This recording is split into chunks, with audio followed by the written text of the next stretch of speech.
Hello बच्चों, circle की question discuss कर रहे हैं। क्या क्वेश्चन कहता है कि एक सर्कल 2 पॉइंट से पास कर रहा है, उसका सेंटर किसी लाइन पे लाई करता है। तो सर्कल जो इन दोनों पॉइंट से पास कर रहा है, तो इन दोनों पॉइंट्स को ज्वाइन करके हमें कॉर्ड मिलती है ना।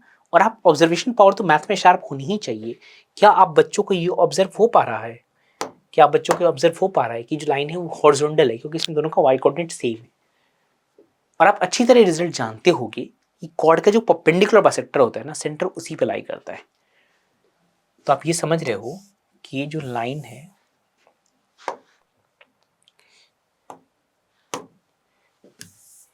तो अभी समझ रहे हो कि ये जो लाइन है ए बी बोल दो, 4,2 और 0,2, या पहले 0,2 लिख दो, 0,2 और 4,2, ये जो लाइन है, तो इसके परपेंडिकुलर बाइसेक्टर पर ही सेंटर लाई करता है। तो इसकी इक्वेशन क्या होगी? इसकी इक्वेशन होगी x टू वर्टिकल लाइन, है ना। तो आप कह सकते हो कि जो सेंटर है वो हमेशा x टू लाइन पे लाई करेगा, क्योंकि सेंटर कॉर्ड्स के परपेंडिकुलर बाइसेक्टर पे लाई करता है। जो सेंटर है वो कॉर्ड्स के परपेंडिकुलर बाइसेक्टर के ऊपर लाई करता है। तो x टू लाइन पर सेंटर लाई करेगा, पक्की बात है। x टू उठा के डाला है, 2 उठा के डाला तो 6 + 2 8, तो y हो गया -4। तो जो सेंटर है वो हो गया 2, -4। ये डेटा हमें पता चल गया, सेंटर हो गया 2, -4। ठीक है, सेंटर 2, -4 हो गया है। और अब हमसे सर्कल की, अच्छा सेंटर 2, -4 हो गया तो रेडियस भी लग गया, तो निकाल लो। जो रेडियस है वो c² ही तो है ना, क्योंकि सेंटर से सरकमफ्रेंस की दूरी ही रेडियस होती है। तो c² कितना हो रहा है? 4 + 36 40।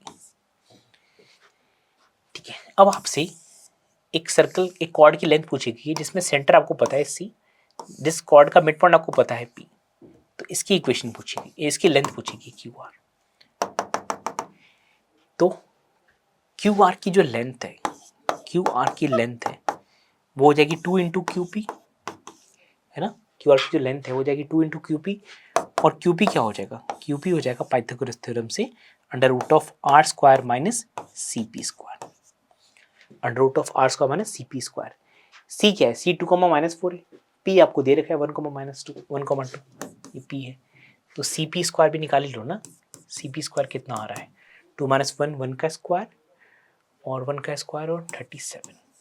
देख रहे हैं, 2 - 1 और -4 - 2 6 का स्क्वायर 37। तो r² 40, 40 - 37 is 3, तो 2√3। सिंपल्स, ठीक है। तो वही मीन्स में जैसे हो रहा है क्वेश्चंस में, कुछ चीज़ें कनेक्ट कर दी, कुछ चीज़ें हैं उनको आपस में कनेक्ट करना ज़रूरी है। तो पहले आपने ये देखा कि कॉर्ड के मिड, कॉर्ड्स का जो परपेंडिकुलर बाइसेक्टर होता है सेंटर हमेशा उस पर लाई करता है, वो बात इस्तेमाल कर लिया आपने। तो सेंटर पता चल गया, सेंटर पता चल गया तो आपको सरकमफेरेंस पे एक पॉइंट पता था, तो वो रेडियस पता चल गया। अब रेडियस पता चल गया तो पाइथागोरस थ्योरम लगा के आपने QP फाइंड करा, QP का डबल करके QR आ गया। तो पैराबोला कोऑर्डिनेट एक्सिस को 3 पॉइंट से मीट करता है। तो मान लेते हैं कि P और R एक्स एक्सिस के पॉइंट्स हैं, तो Q वाई एक्सिस का पॉइंट तो पता चल ही जाएगा। Q क्या हो रहा है? Q हो जा रहा है, Q हो जा रहा है 0, -3। दिख रहा है कि अगर आप x को 0 डालेंगे तो y क्लियर कट -3, x को 0 डालेंगे तो y क्लियर कट -3। तो 0, -3 एक्सिस का एक पॉइंट है ना। कोई पैराबोला कोऑर्डिनेट एक्सिस को कट करा है, मतलब 2 पॉइंट्स x कोऑर्डिनेट के होंगे और एक पॉइंट y कोऑर्डिनेट वाला, y एक्सिस वाला होगा ना, समझ रहे हो ना। ऐसे कट कर रहा है तो ये पॉइंट हमारा Q हो गया, और P और R हमें फाइंड करना है। क्या पता है हमें? सर्कल का सेंटर पता है जो इन तीनों से पास करता है। तो अगेन PR सेम, अभी जो एक क्वेश्चन में फंडा लगाया था कि जो PR कॉर्ड हो जाएगी उस सर्कल की, क्योंकि सर्कल P और R दोनों से पास करेगा। तो PR कॉर्ड का जो मिड पॉइंट होगा, PR कॉर्ड का जो मिड पॉइंट होगा, है ना, PR कॉर्ड का जो मिड पॉइंट होगा, सेंटर उसके परपेंडिकुलर बाइसेक्टर पे लाई करेगा। Correct. Circle centre -1, -1 passes through PQR। तो ये हॉरिजॉन्टल लाइन है ना, ये हॉरिजॉन्टल लाइन है। तो अगर आप इसको लेते हो α, 0, इसको लेते हो β, 0, तो आप ये कह सकते हो ना कि इसके जो मिड पॉइंट है α + β/2, इसका जो मिड पॉइंट है α + β/2, उसके वर्टिकल लाइन पे ही सेंटर लाई करेगा। इसके मिड पॉइंट से वर्टिकल लाइन पे ही सेंटर लाई करेगा, क्योंकि इसके मिड पॉइंट, इसके आपने P और R को ज्वाइन किया तो कॉर्ड कैसी हो गया? कॉर्ड हॉरिजॉन्टल हो गया। है ना। कॉर्ड अगर हॉरिजॉन्टल हो गया तो उसका परपेंडिकुलर बाइसेक्टर वर्टिकल हो गया। तो अगर परपेंडिकुलर बाइसेक्टर बेटा जी वर्टिकल हो गया है तो उसकी इक्वेशन क्या हो जाएगी, यही हो जाएगी, x equal to this something, है ना, x equal to this something. और वो समथिंग किसकी इक्वल है, वो समथिंग -1 की इक्वल है। फिर से समझाऊं, देखो सर्कल अगर पी और आर दोनों से पास कर रहा है तो पी आर कॉर्ड होगी। पी आर कैसी कॉर्ड है, पी आर हॉरिजॉन्टल कॉर्ड है। तो हॉरिजॉन्टल कॉर्ड का परपेंडिकुलर बाइसेक्टर वर्टिकल लाइन होगी, जिसकी इक्वेशन हो जाएगी ये x equal to this something, और सेंटर उस पर लाई करेगा। तो centre x equal to this something पे लाई कर रहा है और सेंटर का x इक्वल टू पता है आपको -1 है, तो यही तो -1 होगा ना, है ना। Centre x equal to this पे लाई कर रहा है और आपको पता है सेंटर का x इक्वल टू -1 है, तो यही तो -1 होगा ना। तो अल्फा प्लस बीटा -2 हो जाएगा, बीटा -2 हो जाएगा। तो अल्फा प्लस बीटा की जो वैल्यू है वो -p है, -p -2 हो जाएगा, तो p2 हो जाएगा। अब P2 आते ही इक्वेशन कन्वर्ट होकर कैसे हो जाएगी, P2 आते ही इक्वेशन कन्वर्ट हो जाएगी y is equal to X square plus 2x minus 3। Factorise कर दीजिए, x plus 3 into X minus 1, X plus 3 into X minus 1। तो दिख रहा है हमें कि जो P पॉइंट है वो -3,0 है, जो P पॉइंट है वो -3,0 है, और जो R पॉइंट है वो 1,0। ठीक है, और Q पॉइंट आपको पता ही है, Q पॉइंट को पता है 0,-3 है। तो अब अगर आपको सिर्फ ट्रायंगल से मतलब है, ट्रायंगल की एरिया से मतलब है, ट्रायंगल की एरिया से मतलब है अगर, तो यहाँ पर एक -3,0 पॉइंट है, ये 1,0 पॉइंट है, ये 0,-3 है, -3 है। तो ये ट्रायंगल बन रहा है ना, ये ट्रायंगल बन रहा है। तो एरिया क्या हो जाएगा, एरिया हो जाएगा half into base into height, half into base. Base इसकी लेंथ होगी, इसकी लेंथ कितनी होगी 4, और हाइट कितनी होगी, ये हाइट होगी 3, तो 6 units. Half into base into height 6 units. Again circle का क्वेश्चन।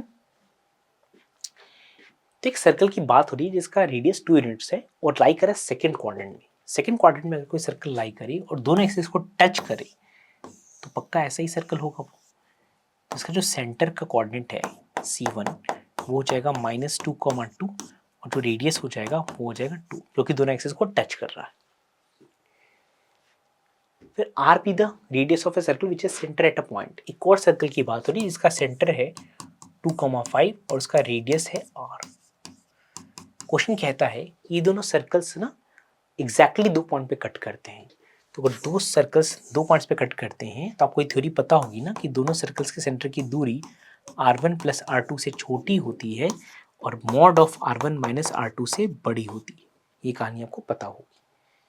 तो C1 C2 की दूरी निकालो ना, C1 C2 की दूरी निकालो, 2 minus minus 2 4, 4 square plus 3 square is 25, 25 का root is 5, this is 5, R1 plus R2 is R plus 2 and this is mod of R minus 2। ठीक है, अब आप सॉल्व करिए। जब सॉल्व करेंगे बेटा जी, इसको सॉल्व करेंगे तो यहाँ से दिखता है कि R ग्रेटर देन 3 नजर आ रहा है पहले वाले इनइक्वलिटी से। इसको पकड़ो, तो R माइनस 2 का मॉड अगर 5 से छोटा है तो R माइनस 2 -5 और 5 के बीच सैंडविच्ड है। 2 ऐड करोगी तो R माइनस 3 और 7 के बीच में सैंडविच्ड है। इन दोनों बातों को मिला दोगी तो आपको पता चलता है ना कि जो R है वो बिलोंग्स टू 3,7 है। तो आपका जो अल्फा है बेटा जी वो 3 है और बीटा है वो 7 है ना। अल्फा 3 है और बीटा 7 है, राइट। अल्फा 3 है बीटा 7 है, तो कितना आ जा रहा है answer, alpha 3 beta 7, 3 beta minus 2 alpha, 3 beta minus 2 alpha, 3 into 7 21, 21 minus 6 is 50, 3 beta minus 2 alpha, 3 into beta is 21, 21 minus 6 is 50।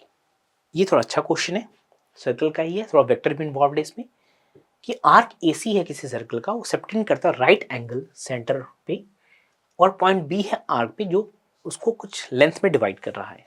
तो उसी वेक्टर का जो पोजीशन है वो अल्फा बीटा के फॉर्म में OA और OB के फॉर्म में एक्सप्रेस हुआ है, राइट। तो हमसे alpha plus beta, alpha plus this पूछा गया है, ये अल्फा होना चाहिए, दिस इज अल्फा, ये अल्फा है। अल्फा प्लस √2 इंटू √3 - 1 बीटा की वैल्यू हमसे पूछी गई है। पर पता क्या अल्फाबेट गंदे गंदे आएंगे ताकि ये सब रूट वर्ड मल्टीप्लाई करके थोड़ा कुछ साफ सुथरा आंसर आ जाए, उसी की तरफ इशारा है। तो देखो एक चीज आपको सीखनी होगी इन क्वेश्चंस में कि without any loss of generality आप किसी को रेफरेंस एज्यूम कर सकते हो। तो आर्क एसी ऑफ सर्कल है, तो बिना किसी लॉस ऑफ जनरलिटी के लिए हम फर्स्ट क्वाड्रेंट एज्यूम कर सकते हैं, क्योंकि देखो जो चीजें हैं वो रिप्रेजेंटेशन, रिलेटिव रिप्रेजेंटेशन है। रोटेट सर्कल के रोटेट करने से भी हिलेगा नहीं, तो किसी एक पोजीशन पे जो आंसर आएगा वही आंसर हर पोजीशन पे होना चाहिए। तो बाकी किसी रैंडम पोजीशन देखोगे तो अपनी सिरदर्दी बढ़ेगी। तो क्वेश्चन सॉल्व करने के लिए हम उसको एक सिंपल एक कन्वीनियंट पोजीशन में इमेजिन कर सकते हैं। और ऐसा नहीं कि हम कुछ फ्रॉड कर रहे हैं, ऑब्जेक्टिव एग्जाम है तो कुछ भी बस एज्यूम करके आंसर निकालने की कोशिश कर रहे हैं, नहीं। अगर सब्जेक्टिव क्वेश्चन भी होता ना तो ये एजम्पशन आप स्टेट कर देते ना कि ये रेशियो वेशियो की चीज़ें पूछी गई है ना, वो और ओबी का कॉम्बिनेशन ही तो है, तो ये डिपेंड नहीं, इसमें रेफरेंस फ्रेम पे डिपेंड नहीं करेगा, तो हम सिंपल रेफरेंस फ्रेम इमेजिन कर लेते हैं। ठीक है, हालांकि मेन सा क्वेश्चन है, इतना ज़्यादा नहीं सोचना होगा, लेकिन मैं आपको समझा रहा हूँ कि हम कुछ फ्रॉड नहीं करेंगे, बिल्कुल ऑथेंटिक मेथड है। टाइम होगा आपके पास ना, आप रोटेट करके भी देख लेना, कैलकुलेशन बहुत लेंदी हो जाएगी बट हो जाए। ठीक है, तो ए क्या चीज़ है, सर्कल का रेडियस मेंशन है, कुछ radius arc AC right angle. अब देखो उसमें देखो ना, इसमें भी रेडियस के बारे में बात नहीं चल रही, तो सब लेंथ का रेशियो है, लेंथ का रेशियो, तो रेडियस भी मैटर नहीं करता, रेडियस को भी आप 1 ही मान लो, तो इसको 1,0 पॉइंट मान लो, मतलब 1,0 पॉइंट मान लो, और तो ये 0,1 पॉइंट हो गया। अब arc length A B is two, ये π/2 को 6 हिस्सों में बांटना है ना, π/2 को 6 हिस्सों में बांटना है, तो ये अगर ये थीटा है तो ये 5 थीटा है ना, और 6 थीटा ऐड होके π/2 है, 6 थीटा ऐड होके π/2 हो रहा है, तो थीटा π/12 है, थीटा π/12 है। तो बी पॉइंट अपने को पता है ना, बी पॉइंट पता है, बी पॉइंट क्या हो जाएगा, cos π/12 cos 15 degree comma sin 15 degree ना, cos 15 degree comma sin 15 degree. ठीक है, अब रिप्लेस मारिए यहाँ पर, तो OC is equal to alpha OE plus beta OB। OC क्या है, OC है J cap is equal to alpha, OA है I कैप प्लस बीटा। अब OB क्या है, OB cos π/12 I cap plus sin π/12 J cap. cos π/12 कितना होता है, √3 प्लस 1/√3 + 1/2√3 होता है ना। अगर आप cos 15 डिग्री याद करोगे, √3 + 1 2 √2, √3 + 1/2√2 I cap plus √3 - 1/2√2 J cap, ये sin 15 की वैल्यू होती है। ये क्या किया हमने, cos 15 + sin 15 को रिप्लेस कर दिया। क्वेश्चंस कंपेयर करिए, क्वेश्चन कंपेयर करिए, इधर I है ही नहीं, तो इधर I का क्वेश्चन मिला के 0 होना चाहिए, मतलब अल्फा प्लस बीटा इंटू √3 + 1/2√2 0 होना चाहिए, और जे कैप का क्वेश्चन 1 होना चाहिए।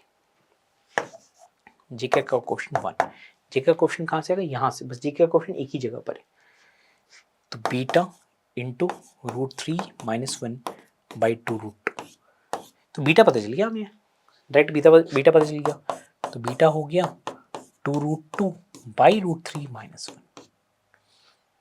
2√2/√3 - 1। अगर आप रेशनलाइज कर दोगे तो √3 + 1 से मल्टीप्लाई डिवाइड करोगे, क्योंकि मुझे बीटा, चलो बीटा तो आ गया, बीटा के साथ मुझे √3 - 1 मल्टीप्लाई करना है, देखो यहाँ से ध्यान से, बीटा के साथ मुझे √3 - 1 मल्टीप्लाई करना है, √2 भी मल्टीप्लाई करना है, तो इसको हटा रहा हूँ मैं यहाँ पर,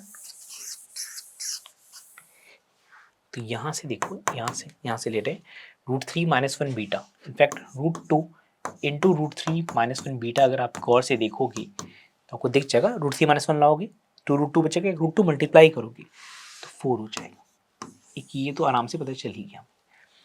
अब बात रहेगी सिर्फ अल्फा की, है ना, बात रहेगी सिर्फ अल्फा की, तो अल्फा निकालना पड़ेगा हमें, alpha is equal to A1 निकालते हैं, बीटा की वैल्यू तो पता है हमें, तो alpha is equal to minus of √3 + 1/2√2 into beta, and beta is what, beta is 2√2 upon √3 - 1, ये गया, ये गया। तो अगर आप रेशनलाइज करोगे √3 + 1 से मल्टीप्लाई डिवाइड करोगे, √3 + 1 से, √3 + 1 का स्क्वायर इज 3 + 1 + 2 √3, √3 + 1 से मल्टीप्लाई डिवाइड किया, √3 - 1 इंटू √3 + 1 इज 3 - 1 दैट इज 2। तो ये क्या आ रहा है 4 + 2 √3, 2 से डिवाइड करोगे तो 2 + √3, तो alpha is equal to -2 - √3, right, -2 - √3, correct. देख लो, तो 4/2 2, 2√3/2 इज √3, -2 - √3। अब हमें दोनों को ऐड कर देना है, दोनों को ऐड करोगे 4 - 2 का 2 रह जाएगा और 2 - √3 का, राइट। तो इसमें क्या था, क्या इसमें ये तो मतलब थोड़ा डिफिकल्ट क्वेश्चन तो था, क्योंकि पहले तो आपको ये इमेजिन करना था कि हमें एक सिम्प्लीफाइड सिस्टम एज्यूम करना है, नहीं तो क्वेश्चन बहुत मुश्किल हो जाएगा। उसके बाद भी जो कैलकुलेशन का पार्ट है ना, वो भी इतना ईजी नहीं था। तो ये सब कुछ क्वेश्चन है जो आपको एग्जाम में पहले गो में नहीं करने चाहिए, करना तो जरूर है अगर आपको बहुत अच्छी रैंक चाहिए, लेकिन फर्स्ट को में नहीं, मे बी 17-18 क्वेश्चन करने के बाद इन क्वेश्चन का नंबर आना चाहिए, राइट। आप पेपर देखा होगा 17-18 क्वेश्चन ऐसे थे जो इस क्वेश्चन के लेवल से नीचे के ही थे, तो वो जज करना बहुत ज़रूरी है। उसके लिए रेगुलर प्रैक्टिस सीबीटी में रेगुलरली अटेंड करना, उसको एनालाइज करना, घर पे भी प्रैक्टिस करना बहुत ज़्यादा ज़रूरी है।